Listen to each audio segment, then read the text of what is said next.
குழந்தைங்களுக்கு நிலாவை காட்டி சோறு ஊட்டின காலம் போய் இன்னைக்கு யூடியூப் வீடியோஸை காட்டி தான் சோறு ஊட்டி விடுறாங்க. மொபைலில் கார்ட்டூன்ஸ் அனிமேஷன்ஸ் வீடியோஸை வச்சு அவங்க கையில் கொடுத்தா தான் குழந்தைங்க சாப்பிடவே ஆரம்பிக்கிறாங்க. சாப்பிடும்போது மட்டும் பார்த்து நிறுத்திக்கிட்டா பரவாயில்லையே, ஆனால் வெளியே போகும்போதும் ட்ரெயினில் பஸ்லன்னு எல்லா இடத்துலையும் குழந்தைங்க குனிஞ்ச தலை நிமிராமல் ஃபோன்லேயே இருக்கிறது தான் பார்க்க முடியுது. அடம்பிடிக்கிற குழந்தைங்களுக்கு சமாதானப்படுத்த முன்னாடிலாம் பொம்மைகளை கொடுத்தோம், வேடிக்கை காட்டியும் சமாதானப்படுத்துவாங்க. ஆனால் இப்போலாம் மொபைல் ஃபோன்ஸை கொடுத்து தான் சமாதானப்படுத்துகிறாங்க. இதனால குழந்தைங்க சமாதானம் ஆகலாம், ஆனால் அதனால் வர பாதிப்புகள் ரொம்பவே அதிகம். ஆனால் இது நிறைய பேரண்ட்ஸுக்கு தெரியறதே கிடையாது. இப்போ இருக்க குழந்தைங்களுக்கு ஸ்மார்ட் ஃபோன்றது ஒரு சர்வசாதாரணமான விஷயமா மாறிடுச்சு. குழந்தைங்களே ஃபோனில் அன்லாக் பண்ணி யூடியூப் போய் வீடியோஸ் பார்க்குறத ரசிக்கிற பேரண்ட்ஸ் அதோடைய சீரியஸ்னஸ் தெரியாமல் அடுத்தவங்க கிட்ட பெருமையாக சொல்லிக்கிட்டு இருக்காங்க.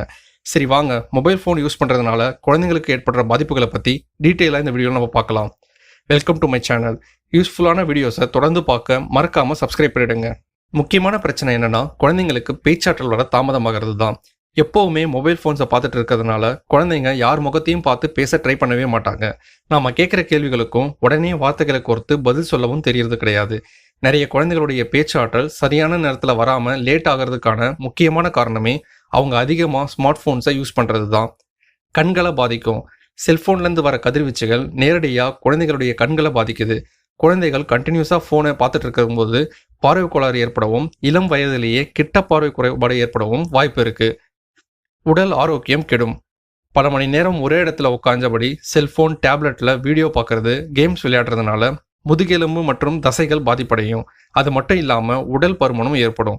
ஸோ இது ஃப்யூச்சரில் ஆபத்தான விளைவுகளை உண்டாக்கலாம்னு டாக்டர் சொல்கிறாங்க. குழந்தைகள் செல்ஃபோன் யூஸ் பண்ணுறதுனால வீட்டுக்குள்ளேயே அடைஞ்சிருப்பாங்க. அதனால் வெயிலிருந்து கிடைக்கிற வைட்டமின்கள் எதுவுமே அவங்களுக்கு கிடைக்காதனால ஊட்டச்சத்து குறைபாடும் ஏற்படும். குழந்தைகளுடைய தூக்கம் கெடுது. செல்ஃபோன் அதிகமாக பயன்படுத்தும் குழந்தைகளுக்கு தூக்கம் சரியாக வரதில்லைன்னு சில ஆய்வுகள் சொல்லுது. குழந்தை பருவத்தில் சரியான அளவு தூக்கம் இருந்தால் மட்டும்தான் அவங்களுடைய உடல் வளர்ச்சி சரியாக இருக்கும். தூக்கம் கெட்டு போகிறதுனால குழந்தைகளுக்கு பல்வேறு நோய்கள் வர்றதுக்கும் வாய்ப்பு இருக்குது. தனிமைப்படுதல். ஒரு குழந்தை செல்ஃபோனுக்கு அடிமையாகிட்டா யார் கூடவும் அதிகமாக பழக மாட்டாங்க. ஸோ ஃப்யூச்சரில் அந்த குழந்தை தனிமைப்பட அதிக வாய்ப்பு இருக்கிறதா டாக்டர் சொல்கிறாங்க. இப்படி மற்ற குழந்தைகளோடும் பெரியவங்களோடையும் பழகாமல் குழந்தை வளர வளர எதிர்காலத்தில் யாருடனும் சேர்ந்து பழக முடியாமல் போகும்.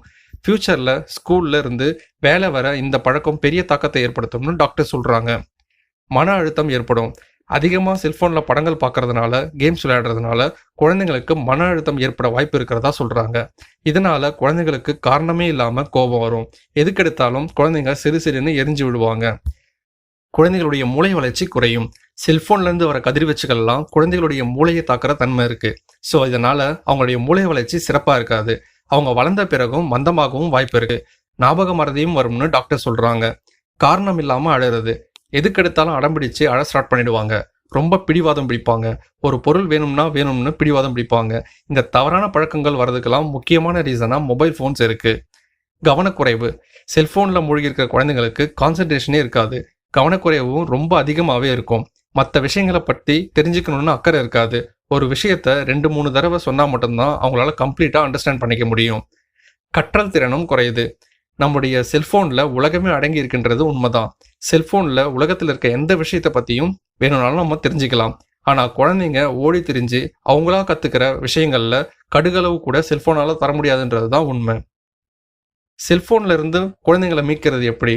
ஒரே நாளில் குழந்தைங்களுடைய செல்ஃபோன் யூஸ் பண்ணுற பழக்கத்தை மாற்ற முடியாது.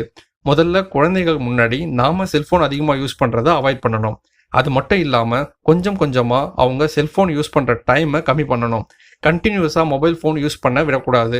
அவங்க செல்ஃபோன் யூஸ் பண்ணுற டைம்லேயும் குழந்தைங்களுடைய எஜுகேஷன் சம்மந்தமான நிறைய அப்ளிகேஷன்ஸ் இருக்குது. அது அவங்களுக்கு யூஸ்ஃபுல்லாக இருக்கும். ஸோ அந்த ஆப்ஸை கொஞ்சம் நேரம் யூஸ் பண்ண அலோவ் பண்ணலாம்.